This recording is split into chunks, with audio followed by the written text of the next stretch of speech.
आज आपण बनवणार आहोत बदाम शेक। तर त्यासाठी बदाम आणि काजू जे आहेत ते सकाळी मी भिजत घातले होते।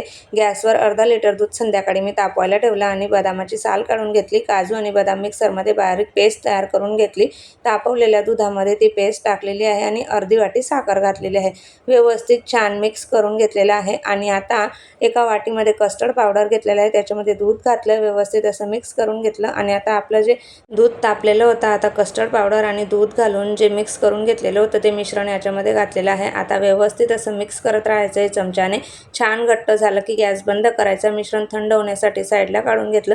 थंड झाल्यावर मिश्रण आता काचेच्या बाउलमध्ये काढून घेणार आहे। नंतर मी बदाम जे आहेत ते इथे कट करून घेतलेले आहेत।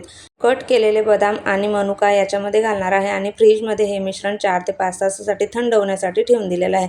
4 ते 5 तासानंतर मस्त छान अशी बदाम शेक आपली इथे तयार झालेली आहे। असेच नवनवीन व्हिडिओ बघायला तुम्हाला आवडत असतील तर आपल्या चॅनलला सबस्क्राईब करा, आवडलं असेल तर लाईक करा।